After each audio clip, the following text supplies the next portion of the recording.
సాగునీటి ప్రాజెక్టుల మీద ఒక సుదీర్ఘమైనటువంటి ఉపన్యాసం చేశారు. ఈ సాగునీటి ప్రాజెక్టుల మీద ఆయన మాట్లాడినటువంటి మాటల్లో అత్యధికం అంటే 90% అసత్యాలను మాట్లాడేటటువంటి ప్రయత్నం చేశారు. లేనిపోని గొప్పలు చెప్పుకునేటటువంటి తాపత్రయం కూడా పడ్డారు. దానిలో ప్రధానంగా అందరికీ తెలిసినటువంటి అంశం, కొద్దిగా పరిశీలిస్తే విఘ్నులైనటువంటి రాష్ట్ర ప్రజలకు పూర్తిగా అర్థమవుతుంది.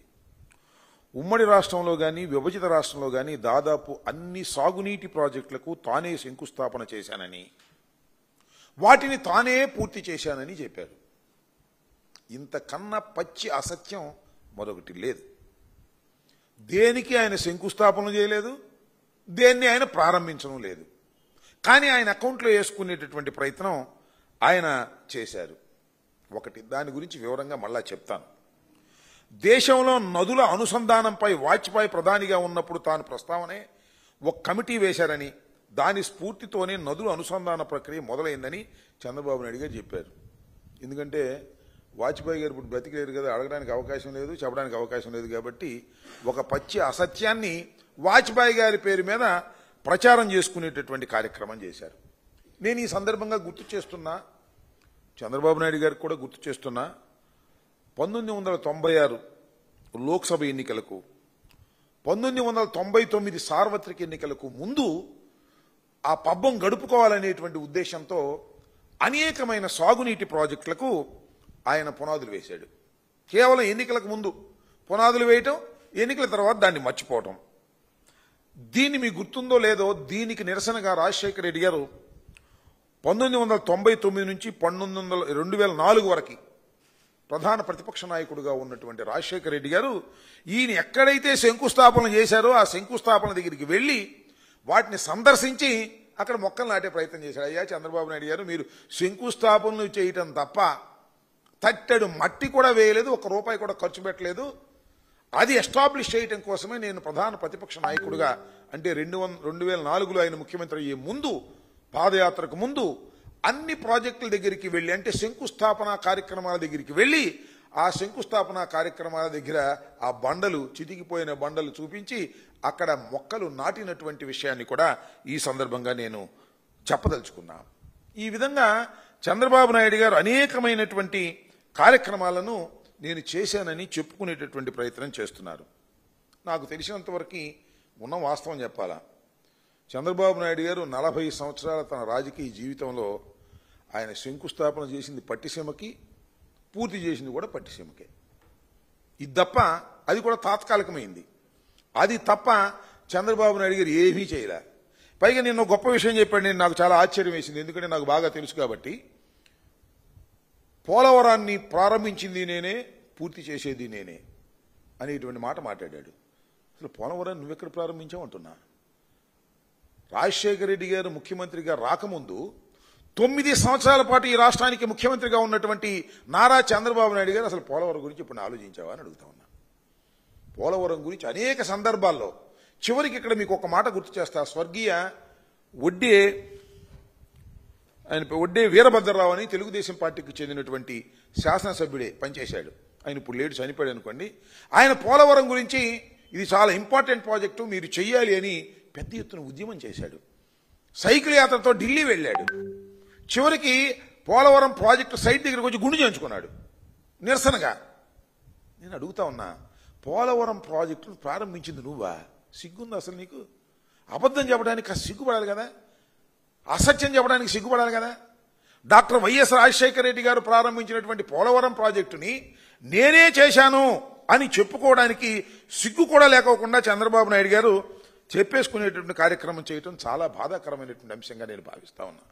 ఇవాళ చంద్రబాబు నాయుడు గారు పోలవరం ప్రాజెక్టు నేనే ప్రారంభించాను, నేనే పూర్తి చేస్తాను, పూర్తి చేయటం లేదో చూద్దాం, 2027కు పూర్తి చేస్తాననేటువంటి మాట మీరు చెబుతున్నారు. నేను ఒక మాట అడుగుతున్నా, అయ్యా చంద్రబాబు నాయుడు గారు, ప్రతి సోమవారం పోలవరం అని మీరు వెళ్ళారుగా, 2017 నుంచి 19 వరకు వెళ్ళి అన్ని పర్యవేక్షించారుగా. మరి ఇప్పుడు 5 సంవత్సరాల టైం ఉంది, మరి ప్రతి సోమవారం వెళ్ళట్లేదే, ఒకసారి వెళ్ళి వచ్చేసారే, ఎందుకని? దాని కారణం ఏంటి చెప్పండి, నాకు అర్థం కాలేదు. అంటే అప్పుడు కమిషన్ దండుకోవడానికి లెక్కలు చూసుకోవడానికి వెళ్ళారు. ఇప్పుడేమో కమిషన్ దండుకోవడానికి లెక్కలు చూసుకోవడానికి వెళ్ళకోకుండా ఇవాళ కూర్చుంటున్నారంటే దీని అర్థం ఏమిటి అని అడుగుతా ఉన్నా. పోలవరాన్ని పోలవరం అనేది చాలా ఇంపార్టెంట్ ప్రాజెక్ట్ కాబట్టి నేను ఒక విషయాన్ని నేను చెప్పదలుచుకున్నా. పోలవరం అనేది ఎక్స్ట్రాడినరీ డిలే అవుతుంది. చాలా దురదృష్టం ఇది. ఈ డిలేకి ఎవరు కారణం? జగన్మోహన్ రెడ్డి గారి కారణం అనేటువంటి మాట మీరు మాట్లాడుతున్నారు. పోలవరానికి ఇంత డిలే కావడానికి కారణం చంద్రబాబు నాయుడు గారు చేసినటువంటి అసమర్థ పరిపాలన. ప్రోటోకాల్ లేకోకుండా చంద్రబాబు నాయుడు గారు ఈ పోలవరం ప్రాజెక్టు నిర్మాణాన్ని చేపట్టాడు. దాని ప్రకారం చేయటం వల్ల పోలవరం ప్రాజెక్టు పూర్తిగా సర్వనాశనం అయిపోయింది. ఇవాళ డిలే అవుతున్నటువంటి మాట వాస్తవాన్ని కూడా ఈ సందర్భంగా నేను మనవి చేస్తున్నా. అంతేకాదు, చంద్రబాబు నాయుడు గారు నేను అసెంబ్లీ చెప్తాడు, పోలవరం ప్రాజెక్టునంట తానే స్పిల్వే పూర్తి చేశాడంట. ఒకసారి మీకు ఆ విషయాలన్నీ కూడా చూపిస్తా. పోలవరం ప్రాజెక్టు ఏ దశలో చంద్రబాబు నాయుడు గారు వదిలి వెళ్ళాడో, మేము ఏ దశకు దాన్ని తీసుకొచ్చామో మీకు వివరంగా చెప్పేటటువంటి ప్రయత్నం చేస్తాను. దానికి సంబంధించినటువంటి అంశాలను కూడా కొన్నిటిని ఇక్కడ మేము ప్రదర్శన చేస్తాను. చూడండి, ఇవి తీసేయి. అంతకుముందు మన ఇది చూడండి. ఇది స్పిల్వేకి శంకుస్థాపన చేశాడు. విన్నారుగా మీరు? పోలవరానికి కాదు, పోలవరంలో స్పిల్వే నిర్మాణానికి శంకుస్థాపన చేసి కొబ్బరికాయ కొట్టాడు మహానుభావుడు. ఏందండి నాకు అర్థం కాదా? గోడకి ఒక ఇల్లు కట్టుకుంటే దర్వాజాకు ఒక శంకుస్థాపన, గోడకు ఒక శంకుస్థాపన, వంటింటికి ఒక శంకుస్థాపన చేస్తారా? స్పిల్వేకి శంకుస్థాపన చేశాడు. నెక్స్ట్ ఇదేంటిది కనబడు? Coffer dam. ఇప్పుడు కొట్టుకుపోయిందే కాఫర్ డ్యాము. ఆ కాఫర్ డ్యాముకు శంకుస్థాపన చేశాడు. పెద్ద రాయేశాడు కాఫర్ డ్యాముకు శంకుస్థాపన చేసి. చూడండి ఎంత డ్రామాలు ఆడుతూ ఉంటాడు ఆయన. కాఫర్ డ్యామ్ కొట్టుకుపోయింది కదా, కాఫర్ డ్యామ్ పూర్తి కాకోకుండా వదిలేసి వెళ్లిన కాఫర్ డ్యాముకి శంకుస్థాపన చేశాడు. Next diaphragm wall. ఏదైతే డయాఫ్రమ్ వాల్ కొట్టుకుపోయి ఇవాళ మళ్ళా 1000 కోట్లతో డయాఫ్రమ్ వాల్ నిర్మించవలసిన పరిస్థితి వస్తుందో ఆ డయాఫ్రమ్ వాల్కి శంకుస్థాపన చేశాడు.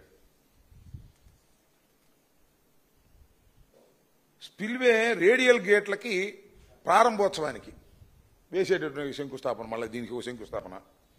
సరే, ఇది స్పిల్వే గేట్లు వాక్ అనుకో, వాళ్ళ కుటుంబ సమేతంగా ఆయన సతీమణి, ఆయన మనవడు నెక్స్ట్ స్పిల్వే వాక్ చేశారనుకోండి, ఒక విహారయాత్ర. సరే, అది వేరే విషయం, దాని గురించి నేను పట్టించుకోదలుచుకోలేదు అనుకోండి.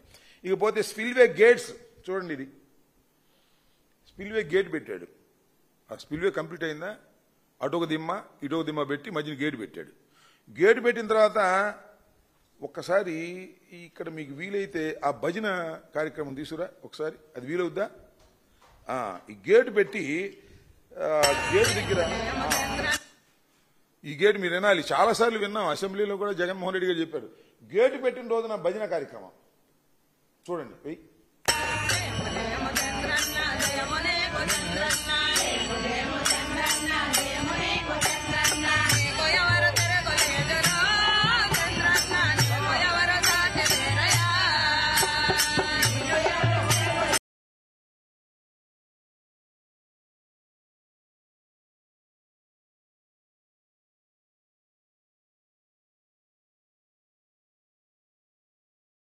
అది ఒకసారి చూడండి.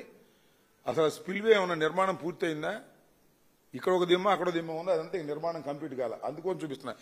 భజన సంఘం సరేలే, ఈ భజన బస్సుల్లో జనాన్ని తీసుకెళ్లి భజన చేయించాడు. ఏమిటి?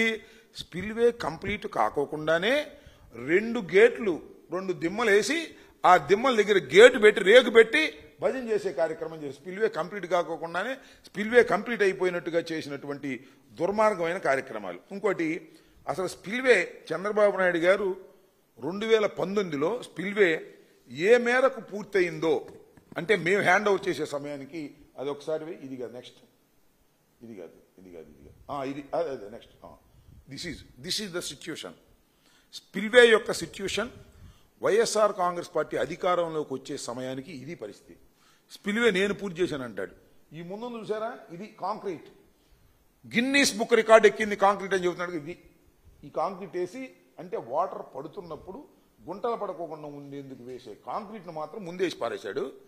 ఈ స్పిల్వేని మాత్రం పూర్తి చేయలే. ఇది ఈ దశలో వదిలి వెళితే మేము ఏ దశకు తీసుకొచ్చామో మీకు ఆ ఫోటో కూడా చూపిస్తా. Next this is the complete picture. ఈ దశకు తీసుకొచ్చాం స్పిల్వేని మేము. చంద్రబాబు నాయుడు వదిలేసి వెళ్ళిపోతే ఇవాళ చెప్తున్నాడు స్పిల్వే నేనే పూర్తి చేశాను అంటున్నాడు. నీ అబద్ధాలు. Next this is the coffer dam. వాళ్ళు అది కాఫర్ డ్యామ్ వాళ్ళు చేసింది. మేము కంప్లీట్ చేసి కాఫర్ డ్యామ్ను పూర్తి చేసినటువంటి పరిస్థితిని మేము తీసుకొచ్చాం. నెక్స్ట్ ఇది కూడా కాఫర్ డ్యామ్, దిగువ కాఫర్ డ్యామ్ ఇది, ఇందాక దిగువ కాఫర్ డ్యామ్. ఈ రెండు కూడా వైఎస్ఆర్ కాంగ్రెస్ పార్టీ అధికారంలోకి వచ్చిన తర్వాతే ఈ రెండింటిని పూర్తి చేశాము. నెక్స్ట్ ఈ గ్యాప్ ఇది వరద. చంద్రబాబు నాయుడు గారి కాలంలో ఇక్కడో గ్యాప్ వదిలిపెట్టారు, అక్కడో గ్యాప్ వదిలిపెట్టారు, అక్కడో గ్యాప్ వదిలిపెట్టారు, అక్కడో గ్యాప్ వదిలిపెట్టారు. ఈ మధ్యలో ఉందే, ఈ మధ్యలో డయాఫ్రమ్ వాల్ వేశారు. ఈ గ్యాప్ నుంచి నీరు వెళ్లి ఉధృతంగా కొట్టేసింది, పెద్ద పెద్ద గుంటలు పడ్డాయి. చివరికి డయాఫ్రమ్ వాల్ కొట్టుకుపోయింది. డయాఫ్రమ్ వాల్ కొట్టుకుపోవడానికి ప్రధానమైన కారణం జగన్మోహన్ రెడ్డి గారి పరిపాలన అంటాడు. కాంట్రాక్టర్లను మార్చడం అంటాడు. కాంట్రాక్టర్లు మార్చింది ఎవరు? నువ్వు మార్చలే. టాల్స్టాయ్ మొట్టమొదటి ఉంది, తర్వాత ఎవరు వచ్చారు? వాళ్ళు పోయి నవయ్య గారిని తీసుకురావాలని నామినేషన్ మీద తీసుకొచ్చావు నువ్వు చేస్తేనేమో అది చాలా గొప్పది, మేం చేస్తేనేమో తప్పు, దానివల్లే ప్రాజెక్ట్ నాశనం అయిపోయింది అనేటువంటి మాట మాట్లాడుతూ ఉన్నారు. నెక్స్ట్ సరే ఇది వాళ్ళ టైంలో ఉంది, ఇది మా టైంలో ఉంది. నేను ప్రజలకు అర్థం కావడం కోసం నేను ఈ పిక్చర్ను కూడా చూపించాలనే ఉద్దేశంతో చూపిస్తాను. నెక్స్ట్ ఇది జల విద్యుత్తుకు సంబంధించిన అంశం. వాళ్ళ టైంలో అది ఉంది, మేము ఇది పూర్తి చేసాం, ఇప్పుడు జరుగుతూ ఉంది అనుకోండి. నెక్స్ట్ చూడండి, 2018కి నీరు ఇవ్వాల్సిందే, 2018కి ఇచ్చేస్తా ఉన్నారు, తర్వాత 2019కి అన్నారు. ఈ విధంగా నేను చెప్పదలుచుకున్నది ఏంటంటే, నారా చంద్రబాబు నాయుడు గారు 2018కే ఇస్తామని సాక్షాత్తు శాసన సభలో చెప్పారు. అప్పుడు మంత్రి గారు ఉన్నారు చూడండి, ఆ మంత్రి గారు మాట్లాడినటువంటి మాటలు కూడా అధ్యక్ష 2018 కల్లా పోలవరం ప్రాజెక్టులో నీళ్లు నిలబెట్టి చంద్రబాబు నాయుడు గారు అపర భగీరథుడిగా ఈ దేశ చరిత్రలో నిలబడతాడు. రాసి పెట్టుకో నీ సాక్షి పత్రికలో చానుకుల. నెక్స్ట్ ఇంకోటి 19కి అన్నాడు. 2018 కల్లా గ్రావిటీతో పోలవరం ప్రాజెక్ట్ కాలంలో గ్రావిటీతో నీళ్లు పంపిస్తాం. 2019 కల్లా పోలవరం ప్రాజెక్ట్ పూర్తి చేస్తామని మీ ద్వారా రాష్ట్ర ప్రజలకు తెలియజేస్తా ఉన్నాను అధ్యక్ష. చంద్రబాబు నాయుడు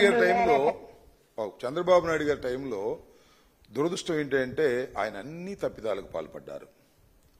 2013-14 రేట్లతోనే పోలవరం ప్రాజెక్టు నిర్మాణాన్ని పూర్తి చేస్తామని కేంద్రానికి చెప్పి ఇప్పుడు ఇది 2017లో తీసుకున్నాడు.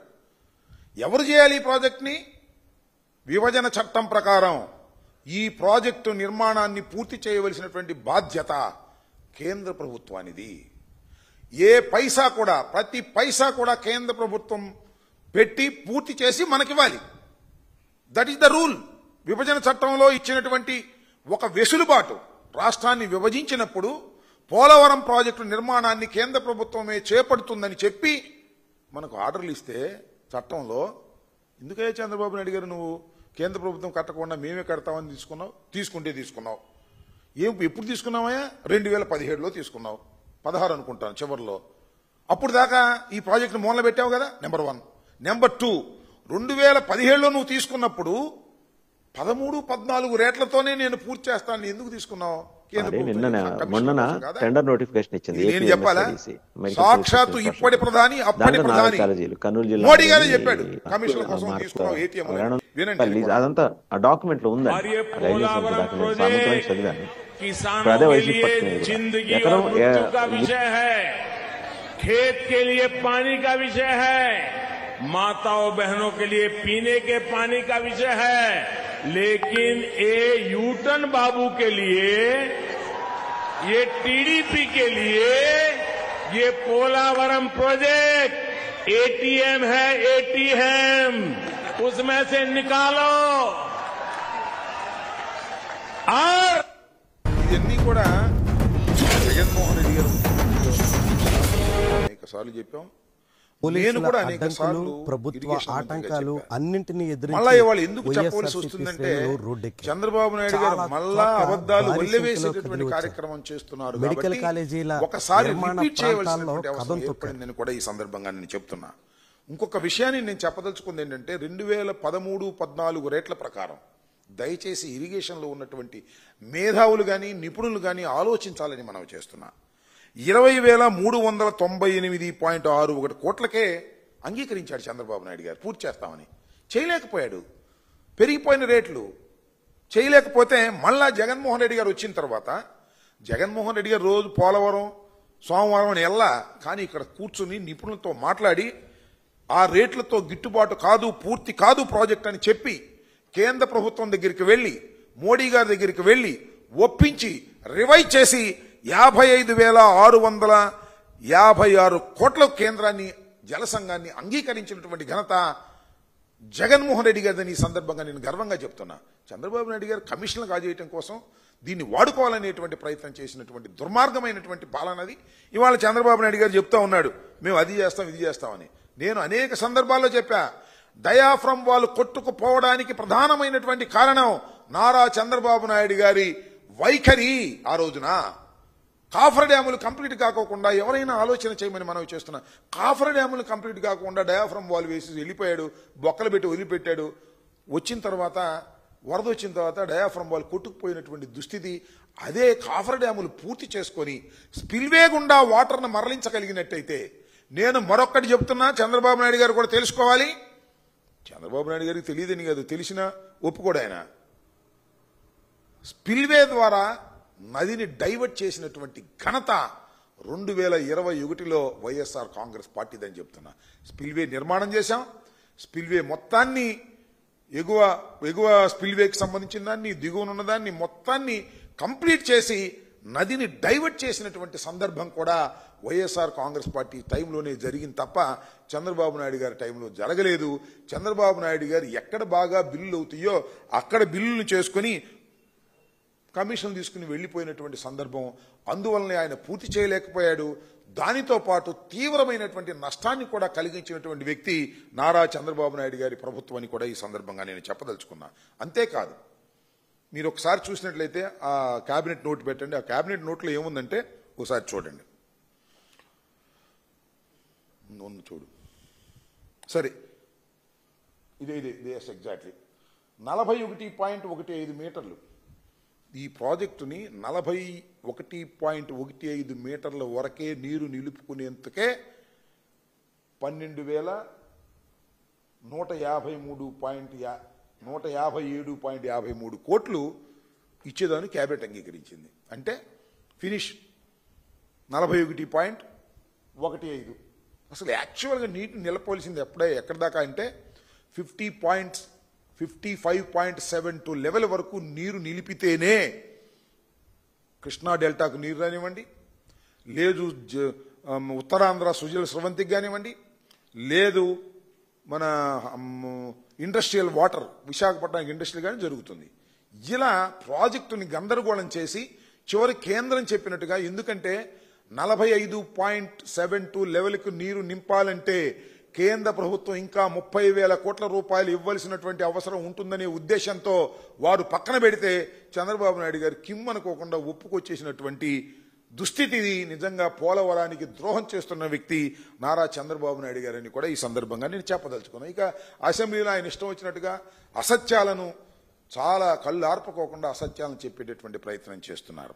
అంతేకాదు, ఎప్పుడైతే చంద్రబాబు నాయుడు గారు డయాఫ్రమ్ వాల్ విషయంలో తప్పిదం చేస్తే డయాఫ్రమ్ వాల్ కొట్టుకుపోయిందో, ఆ తరువాత అంతర్జాతీయ నిపుణుల కమిటీని వెయ్యాలని ఆ రోజున నేను మంత్రిగా ఉన్నప్పుడు జగన్మోహన్ రెడ్డి గారి ఆదేశం మేరకు మేము జల సంఘానికి రాస్తే, మేము దిగిపోయే సమయానికి అంతర్జాతీయ నిపుణుల కమిటీ వచ్చింది. వాళ్ళు కమిటీ చెప్పినటువంటి విషయాలను మీకు ఒకసారి ఇక్కడ నేను వివరిస్తాను. ఒకసారి చూడండి, కంపెనీ ఆ రిపోర్ట్స్ కూడా చూడండి. ఒకసారి రిపోర్ట్స్ కూడా నేను చెప్తాను. ఎందుకంటే ఇవన్నీ కూడా చంద్రబాబు నాయుడు గారు అబద్దాలు ఆడేటువంటి కార్యక్రమం చేస్తున్నారు. నెంబర్ 1, దిస్ ఈజ్ డిసెంబర్ 2016 నుండి ప్రాజెక్టు పట్టించుకోలేదని, వరద మళ్లింపు కోసం స్పిల్వే పనులు చేయకుండా ఏకకాలంలో కాఫర్ డ్యాం, ఈసీఆర్ఎఫ్ డ్యాం పనులు చేపట్టారని స్పష్టం చేసిన అంతర్జాతీయ నిపుణుల కమిటీ పైన ఏం చెప్పారంటే, 2016 నుంచి ప్రాజెక్టును పట్టించుకోలేదు, వరద మళ్లింపు కోసం స్పిల్వే పనులు చేయకుండా ఏకకాలంలో, వరద మళ్లించడం కోసం స్పిల్వే పనులు చేయకుండా ఏకకాలం అన్నీ చేశారు. ఏకకాలం చేస్తే కొన్ని పూర్తయినాయి, కొన్ని పూర్తి కాదు, డయాఫ్రమ్ వాల్ కొట్టుకుపోయింది. ఇది నేను చెప్పిన మాట కాదు సుమా, క్లియర్గా అంతర్జాతీయ నిపుణుల కమిటీ, ఇద్దరు కెనడా వాళ్ళు, ఇద్దరు అమెరికా వాళ్ళు ఉన్నటువంటి కమిటీ, వాళ్ళకేమో సంబంధం లేదు రాజకీయాలు, వాళ్ళు చెప్పినటువంటి అంశాన్ని కోట్ చేసి మరీ చెప్తున్నాను. చంద్రబాబు నాయుడు గారు గుర్తుపెట్టుకోమని మనం చేస్తున్నాం. నెక్స్ట్, పోలవరం ఎగువ కాఫర్ డ్యాం పునాది జెట్ డ్రౌటింగ్ వాల్ 2018 వరదకే దెబ్బతిన్నదని తేల్చిన అంతర్జాతీయ నిపుణులు. 2018 వరదలకే అంటే వాళ్ళు ఉండగానే అది దెబ్బతినిపోయిందంట.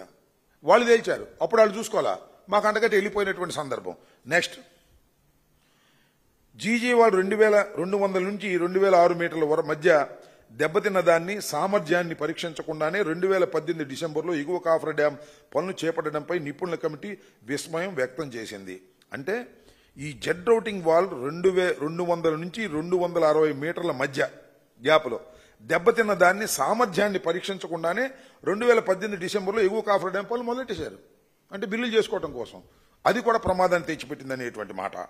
నెక్స్ట్, 2018 నుంచే వరద ప్రవహించడం వల్ల ప్రధాన డ్యామ్ గ్యాప్ 2లో డయాఫ్రామ్ వాల్ దెబ్బతిన్నదని స్పష్టంగా చెప్పిన కమిటీ. 2018 అంటే చంద్రబాబు నాయుడు గారు ముఖ్యమంత్రిగా ఉన్న సమయంలోనే వరద ప్రవహించి ఈ గ్యాపుల ద్వారా ఈ డయాఫ్రామ్ వాల్ దెబ్బతింది అనేది అప్పుడు చెప్పింది, మేము వచ్చిన తర్వాత కాదు. ఆయన చెప్తున్నాడు కాంట్రాక్టర్లు మార్చారు, అందువల్ల దెబ్బతినిపోయింది, జగన్మోహన్ రెడ్డి గారి అసమర్థత, అంతా చంద్రబాబు నాయుడు గారి అసమర్థత అని నిపుణుల కమిటీ చెప్పినటువంటి అంశం. నెక్స్ట్, ప్రధాన డ్యాం నిర్మాణ ప్రాంతం మరింత కోతకు గురి కాకుండా 220 వరదల తర్వాత రాష్ట్ర ప్రభుత్వం అక్కడ రక్షణ చర్యలు చేపట్టిందని పేర్కొన్న రిపోర్ట్. ఇది మాకు సర్టిఫికెట్ ఇచ్చింది. 2020లో వరద తర్వాత రాష్ట్ర ప్రభుత్వం అక్కడ రక్షణ చర్యలు చేపట్టింది. పెద్ద వరద వచ్చింది, సెకండ్ హైయెస్ట్ పీక్ వరద అది. అప్పుడు 2020లో మేము అక్కడ ఉండి పనులు చేయించినటువంటి సందర్భాన్ని అప్రిషియేట్ చేస్తూ అంతర్జాతీయ నిపుణుల కమిటీ కోట్ చేసినటువంటి విషయం అని కూడా ఈ సందర్భంగా మనవి చేస్తున్నాం. అలాగే ఎగువ కాఫర్ డ్యాం, దిగువ కాఫర్ డ్యాములను రక్షించడానికి రాష్ట్ర ప్రభుత్వం విశేషంగా ప్రయత్నించిందని పేర్కొన్న రిపోర్టు. 42.5 మీటర్ల కాఫర్ డ్యాం ఎత్తును పెంచడం గొప్ప ప్రయత్నంగా పేర్కొన్న రిపోర్టు. 42.5 ఒక 2 మీటర్స్ని మేము వరద ఉధృతిగా వచ్చినప్పుడు, నేను మంత్రిగా ఉన్నప్పుడే దాన్ని పెంచడం జరిగింది. కాఫర్ డ్యాం యొక్క ఎత్తుని పెంచాం, ప్రమాదం వస్తుందేమనే ఉద్దేశంతో. దాన్ని కూడా ఇది అప్రిషియేట్ చేస్తూ ఇచ్చినటువంటి మాట. ఇవన్నీ కూడా మేము డప్పాలు కొట్టుకునే మాటలు కావు. పక్కన వారు నిపుణుల కమిటీ ఇచ్చినటువంటి రిపోర్ట్ ఉంది, దానికి సంబంధించి చెప్తున్నాం. చంద్రబాబు నాయుడు గారు ఇన్ని అకృత్యాలు చేసి, ఇంత అన్యాయాలు చేసి, మొత్తం టోటల్గా పోలవరం ప్రాజెక్టుని దెబ్బతీసే కార్యక్రమం చేసి ఇవాళ చెప్తున్నాడు 2027కు పూర్తి చేస్తా అంట. అప్పుడేమో 2019కి పూర్తి చేస్తా అంట. ఈ 5 సంవత్సరాలు మేము నాశనం చేశామంట, అందువల్ల దాని రేటు పెరిగింది, టైం పెరిగింది అనేటువంటి మాట చెప్పేటటువంటి ప్రయత్నం, పచ్చి అబద్ధాలు చెప్పేటటువంటి కార్యక్రమం నారా చంద్రబాబు నాయుడు గారు చేస్తున్నారు. ప్రజలు దీన్ని అర్థం చేసుకోవాలని మాత్రమే మీ అందరికీ చెప్తున్నాను. మేము ఇంకోటి కూడా చెప్తున్నా, కరోనా 2 years ఉన్నప్పటికీ కూడా పనులు వేగవంతం కాకపోయినప్పటికీ కూడా వేగవంతం చేసి పనులను పూర్తి చేసే కార్యక్రమాన్ని చేపట్టినటువంటి ప్రభుత్వం వైఎస్ఆర్ కాంగ్రెస్ పార్టీ ప్రభుత్వం అనేది ఈ సందర్భంగా నేను చెప్పదలుచుకున్నాను. చంద్రబాబు నాయుడు గారు చెప్పేటటువంటి అభూత కల్పనలు దయచేసి నమ్మవలసిన అవసరం లేదని, నీటిపారుదల ప్రాజెక్టులకు సంబంధించి డాక్టర్ వైఎస్ రాజశేఖర రెడ్డి గారు ముఖ్యమంత్రి అయిన తర్వాత 1,00,000 ఎకరాలకు నీళ్లు ఇవ్వాలనేటువంటి దృక్పథంతో రాజశేఖర రెడ్డి గారు జలయజ్ఞాన్ని ప్రారంభించి 83 ప్రాజెక్టులను ఏకకాలంలో పూర్తి చేయాలనే ఉద్దేశంతో ఆయన పనులు ప్రారంభించారు. కొన్ని ప్రాజెక్టులను ఆయన చేతులుగా పూర్తి చేసినటువంటి సందర్భం. ఇవాళ పోలవరం అనేది ఈ దశకు వచ్చింది అంటే ఆయన కొబ్బరికాయ కొట్టి లెఫ్ట్ అండ్ రైట్ కెనాల్లను పూర్తి చేసి అనేకమైనటువంటి పర్మిషన్లు తీసుకొచ్చినటువంటి ఘనత డాక్టర్ రాజశేఖర రెడ్డి గారిది. అలాంటి దాన్ని ఇవాళ చంద్రబాబు నాయుడు గారు చెప్పుకునే ప్రయత్నం చేస్తున్నారు. పర్యావరణ అనుమతులు కానివ్వండి, వన్యప్రాణ రక్షణ అనుమతి కానివ్వండి, పునరావాస ప్రణాళిక అనుమతులు కానివ్వండి, ఇలా ఒకటి కాదు, టోటల్గా పోలవరానికి కావలసిన అన్ని అనుమతులను తీసుకొచ్చినటువంటి వ్యక్తి డాక్టర్ వైఎస్ రాజశేఖర రెడ్డి గారు. చంద్రబాబు నాయుడు గారు చెబుతున్నారు అన్ని నేనే శంకుస్థాపన చేస్తారు. పులిచింతలు ఎవరు చేశారు చెప్పండి, నాకు అర్థం కాల. పులిచింతలు ఎవరు చేశారు, ఎవరు ప్రారంభించారు? ఇవన్నీ కట్టుకథలు చెప్పేటటువంటి ప్రయత్నం చేస్తున్నారు. దీన్ని చేసి ప్రజలు నమ్మవద్దని, ఈ నీటిపారుదల ప్రాజెక్టుల విషయంలో వైఎస్ రాజశేఖర రెడ్డి గారు చేసిన కృషిని, వారు అనుసరించిన విధానాన్ని జగన్మోహన్ రెడ్డి గారు కూడా అనుసరిస్తూ రాయలసీమకి, దుర్భిక్ష ప్రాంతాలకి నీరు అందించే కార్యక్రమంలో జగన్మోహన్ రెడ్డి గారు ఎనలేని కృషి చేశారు, చంద్రబాబు నాయుడు గారు డప్పాలు కొట్టుకునే కార్యక్రమం చేస్తున్నాడు అనే విషయాన్ని మీ అందరికీ తెలియపరచడమే నా ప్రధానమైనటువంటి ఉద్దేశం.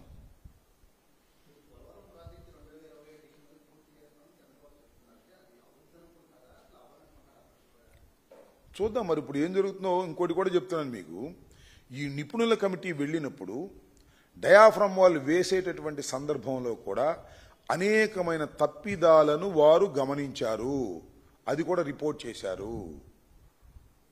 అక్కడ వర్క్ సరిగా జరగట్లేదనేది కూడా వారి అభిప్రాయం. నాకు తెలిసి 2007కు పూర్తవుతుంది కానీ చంద్రబాబు నాయుడు గారు ఈ కమిషన్ల కక్కుర్తి పడటం వల్ల పనుల్లో సరైనటువంటి క్వాలిటీ లేకుండా చేస్తున్నారనేటువంటి అభిప్రాయం కలుగుతుంది. త్వరలోనే నిపుణుల కమిటీ రిపోర్ట్ కూడా వస్తుంది. అది వచ్చిన తర్వాత ఇంకా తేటతెల్లం అవుతుంది. 2007కి కంప్లీట్ చేస్తాను అని అంటున్నాడు, కానీ నాకైతే నమ్మకం కలగటం లేదు. నమ్మకం కలిగినప్పుడు నేను చెప్తాను. 2007కు కూడా చంద్రబాబు నాయుడు గారు పూర్తి చేయగలుగుతాడని నేను అనుకోవటం లేదు. ఆయన అనుసరిస్తున్న విధానం తప్పు. మా మీద బురదటం తప్ప, అన్ని దొంగ మాటలు చెప్పడం తప్ప వాస్తవాలు చెప్పడం లేదు. ఇంకా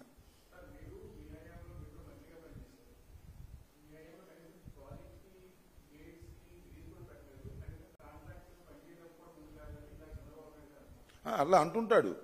గేట్లు కూడా ఆయన గేట్లు పెట్టేస్తాడు. ఇందాక చూశారుగా మీరు, అటు ఇటు దిమ్మగట్టి గేట్లు పెట్టేశాడు స్పిల్వే కంప్లీట్ కాకుండానే. మా టైంలో గ్రీజు కూడా పెట్టలేదు, అందుకే కొట్టుకుపోయాయి. ఇట్లాంటి కబుర్లన్నీ చెప్తున్నాడు. ఆయన పెడతాడు కదా, ఇప్పుడు ఏం చేస్తున్నాడు ఇప్పుడు? సో మా మీద బురదల్లే కార్యక్రమంలో నిమగ్నమై ఉన్నాడు చంద్రబాబు నాయుడు గారు. ఆయన చెయ్యని పనులు కూడా ఆయన చేసినట్టుగా డప్పాలు చెప్పుకునే కార్యక్రమంలో ఉన్నాడు. అది నా సమాధానం.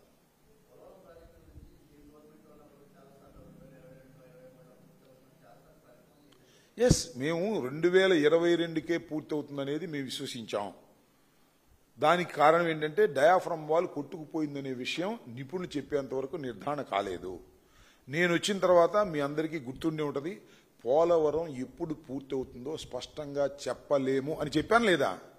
మా టైంలోనే చెప్పింది. మా టైంలోనే 2022కి పూర్తవుతుందని చెప్పాం. కానీ లోపాలను గమనించిన తర్వాత ఎప్పుడు పూర్తవుతుందో చెప్పలేమని చెప్పాం. ఎన్నికలకు ముందు పూర్తి కాదని కూడా చెప్పాను నేను. I know the practicality. నేను వెళ్ళాను, స్టడీ చేశాను. చంద్రబాబు నాయుడు గారు నాకు తెలియగలుగుతానండి, 2019కే పూర్తి చేస్తా అన్న పెద్ద మనిషి ఇప్పుడు ఎందుకు 5 సంవత్సరాలు మళ్ళీ 2007 దాకా తీసుకున్నాడు? డయాఫ్రామ్ వాళ్ళ విషయంలో నేను మనవి చేస్తున్నా, చర్చకు నేను సిద్ధమని చెప్పాను. డయాఫ్రమ్ వాళ్ళ విషయంలో మా వల్లే డయాఫ్రమ్ వాళ్ళు కొట్టుకుపోయిందని చెప్పాడు కదా, దానికి ఇరిగేషన్ మంత్రి గారు వస్తే నేను సిద్ధంగా ఉన్నానని చెప్పా. చర్చకి వాళ్ళ వల్లే కొట్టుకుపోయిందని నేను నిరూపిస్తానని కూడా చెప్పా. అనేక సందర్భాల్లో చెప్పా. The simple point is, diaphragm వాళ్ళు వేసే ముందు కాఫర్ డ్యాములు కంప్లీట్ అవ్వాలా అవసరం లేదా? నెంబర్ 1. నెంబర్ 2, జాతీయ ప్రాజెక్టుని, కేంద్ర ప్రభుత్వం చేయవలసిన ప్రాజెక్టుని రాష్ట్ర ప్రభుత్వం ఎందుకు తీసుకుంది? తీసుకుంటే తీసుకున్నావు. 2017లో నువ్వు తీసుకున్నప్పుడు 13-14 రేట్లకే నేను కడతానని ఎందుకు ఒప్పుకున్నావు? This is the point.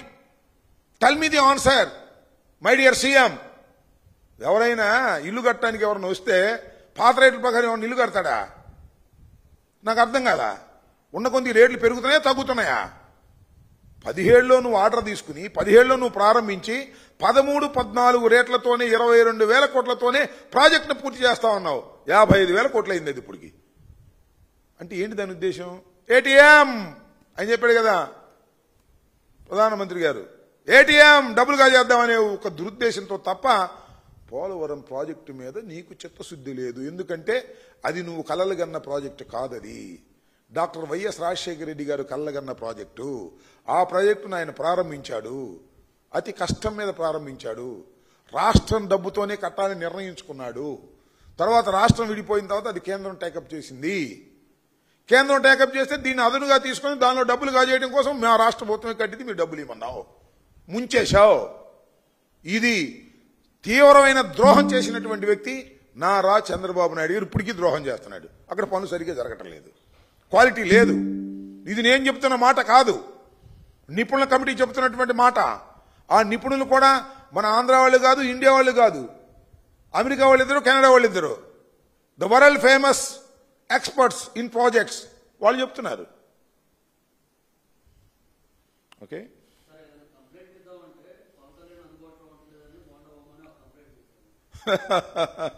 నేను చూసే శాసనసభలో బోండా ఉమా గారు పవన్ కళ్యాణ్ గారిని అందుబాటులో ఉండటం లేదని చెప్పారు. మనం ప్రజలు ఎవరు ఎమ్మెల్యేగా అందుబాటులో ఉండలేదంట. కూటమి ఎమ్మెల్యేకే బోండా ఉమామహేశ్వరరావు గారు కూడా ఉండేది రాజధానిలో ఉంటున్నాడు. అంటే రాజధాని అంటే విజయవాడలో ఉంటున్నాడు. ఈయన విజయవాడలే కదా, ఆయనే అందుబాటులో ఉండలేదంట. ఆ పొల్యూషన్ కంట్రోల్ బోర్డుకు సంబంధించినటువంటి వ్యవహారంలో నిన్న శాసనసభలోనే ఆయన మాట, శాసనసభలో మాత్రమే పవన్ కళ్యాణ్ గారు అందుబాటులో ఉంటున్నాడని, రాష్ట్ర పరిపాలనకి పవన్ కళ్యాణ్ గారు అందుబాటులో ఉండటం లేదని, బహుశా ఆయన ఉద్దేశం సినిమా బిజీలో ఉంటున్నాడని కావాలి. మనం చెప్పింది కాదు, నేను మరొకళ్ళు చెప్తే ఇదేదో విమర్శ కడుపు మంటతో పవన్ కళ్యాణ్ గారి మీద అంటున్నారని జనసేన వాళ్ళు మా మీద పడతారు. ఇవాళ బోండా ఉమ్మగారే చెప్పాడు పవన్ కళ్యాణ్ గారు అందుబాటులో ఉండటం లేదు అని. దీనికి ఏం సమాధానం చెప్తారో వాళ్ళని చెప్పమనండి. పవన్ కళ్యాణ్ గారు కోపం వచ్చి ఉంటారు సహజంగానే, ఆయన ఏమన్నంటే కోపపడతాడు. శాసనసభలో మాత్రం అందుబాటులో ఉన్నాడు అనేది అర్థమవుతుంది. అప్పుడప్పుడు క్యాబినెట్ మీటింగ్కి రావటం లేదండి, ఏంటో మరి విషయం తెలియదు మనకి. అది బోండా ఉమా గారి తెలియాలి, లేకపోతే లోకేష్ గారి తెలియాలి. అప్పుడప్పుడు క్యాబినెట్ మీటింగ్లకి ఆయన అటెండ్ కావడం లేదు. మరి ఏమిటో విషయాలు, మరి అంతర్గతంగా ఏం జరుగుతుందో మాకు తెలియదు. బోండా ఉమా గారే చెప్పాడు పవన్ కళ్యాణ్ గారు రాష్ట్ర ఉప ముఖ్యమంత్రి గారు అందుబాటులో ఉండటం లేదు అని. దీన్ని ఏ విధంగా తీసుకుంటారో తీసుకోండి, నాకు తెలియదు.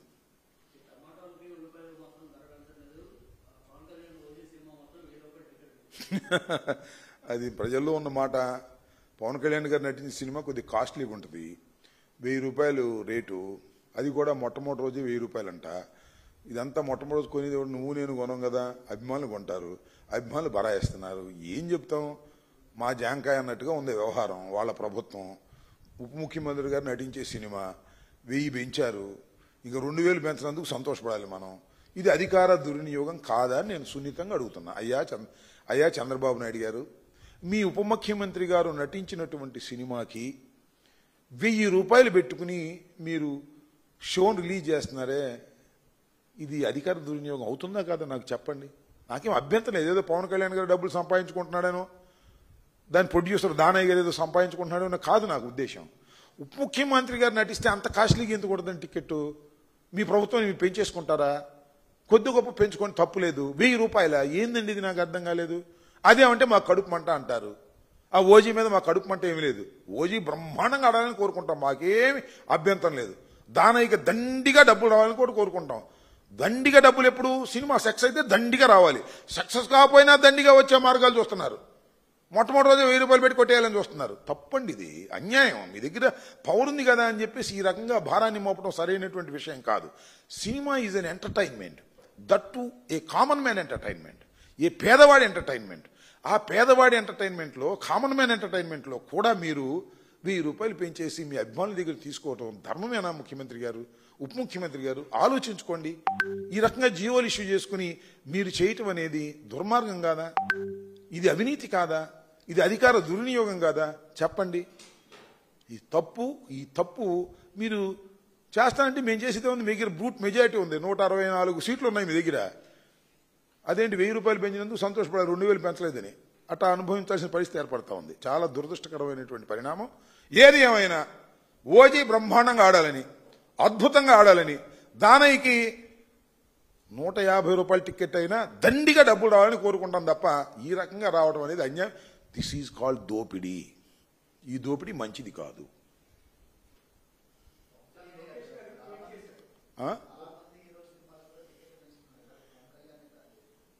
ఏంటండి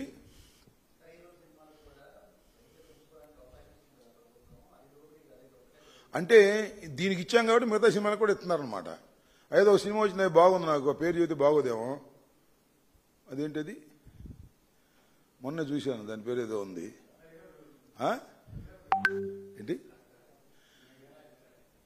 కాదయ్యా మిరాయ్, దానికి రేట్లు పెంచలేదే. మీకు విషయం తెలుసా, నేను 10 సినిమా చూస్తాంట. మిరాయికి 150కి ఇచ్చారు. మిరాయి చాలా అద్భుతంగా ఉంది, మరి దానికి పెంచలేదే. చాలా గ్రాఫిక్స్ కూడా అద్భుతంగా ఉన్నాయి. సరే దానికి ప్రచారం నాకు ఉంటుంది, నేను చెప్తే నేను చూసి వచ్చా, అద్భుతంగా ఉంది, దానికి పెంచలేదు అబ్బాయి. అంటే ఉప ముఖ్యమంత్రిగా నటిస్తే బాగా పెంచుతారా? నాకు అర్థం కాల. సో పెంచడానికి కూడా ఒక హై బడ్జెట్ మూవీస్కి పెంచుకుంటే తప్పు లేదు, నేను కాదంటలా. కానీ ఉప ముఖ్యమంత్రి గారికి స్పెషల్ ఏంటి అంటున్నా. ఒకటే గుర్తుపెట్టుకోండి, విస్తృతంగా ప్రజలు చూడటం వల్ల డబ్బులు రావాలి తప్ప తక్కువ మంది చూసినా ఎక్కువ డబ్బులు రావాలనుకోవటం తప్పు. సినిమా హిట్ అయితే ఎక్కువ డబ్బులు వస్తాయి, సినిమా ఫ్లాప్ అయినా కూడా పీక్ తినేద్దాం అనుకుంటే తప్పు. ఇది అధికార దుర్వినియోగం. నీతి నిజాయితీగా ఉండేటటువంటి పవన్ కళ్యాణ్ గారు ఇలా చేయటం మంచిది కాదు. ఎందుకంటే ఆయన చెబుతున్నాడు కదా నీతి నిజాయితీ అని, అందుకని చెప్తాను నేను. ఆయన నీతిగా ఉన్నాడో నిజాయితీగా ఉన్నాడో ఈ 1000 రూపాయల టికెట్ దగ్గర అర్థమైపోయింది మనకి, ఇంకెక్కడ అవసరంలా. అదేమంటే మా జనసేన వాళ్ళు మా మీద పడతారు, ఇలా బోండా ఉమా మీద పడాను. మా మీద పడే ఉపయోగం చెప్పండి. బోండా ఉమా సాక్షాత్తు జన సైనికుల్ని జనసేన నాయకుడిని అందుబాటులో ఉండడం లేదని చెప్పేశాడు. అంతే, ఫినిష్ అయిపోయా. ఇంకా కూటమి ఎమ్మెల్యేని చెప్పాడు. మేము చెప్తే మళ్ళీ మా మీద పడి ఏడుస్తారు. దీనికి సమాధానం చెప్పుకోండి.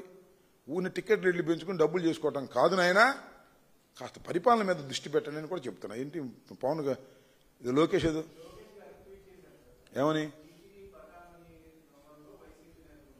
దేనిలో అసలు వైసీపీ నేతలు దేనిలో అన్నిట్లోనూ వైసీపీ వాళ్ళే ఉన్నారు. ఆయన లెక్క ప్రకారం రెడ్ బుక్లో అట్టా ఉంది. పరకామణిలో ఉంటారు, లిక్కర్లో ఉంటారు, అన్నిట్లోనూ మేమే పెట్టిపారేమను, కేసుల్లో పెట్టేసి లోపల దోసేయమను. అదే పనిలో ఉన్నాడు అబ్బాయి. తొందరపడి మాకరా సుందరబదన ఉంది ముసళ్ళ పండగ. అప్పుడేమైపోయింది, సంవత్సరం అయిపోయింది, ఇంకా 3.5 సంవత్సరాలు ఉన్నాయి. ఈ 3.5 సంవత్సరాలు అయిన తర్వాత ఉంటుంది భజన. మా మీద టార్గెట్ చేసి ఇష్టం వచ్చినట్టుగా తప్పుడు కేసులు పెట్టి, అన్యాయమైన కేసులు పెట్టి, పద్యాల్లోని మమ్మల్ని ఇరికించేటువంటి కార్యక్రమం చేస్తా ఉన్నారు. ఈ కార్యక్రమానికి దీనికి మీరు ప్రతిఫలం అనుభవించక తప్పదు. లోకేష్ అయినా బాబు గారు అయినా.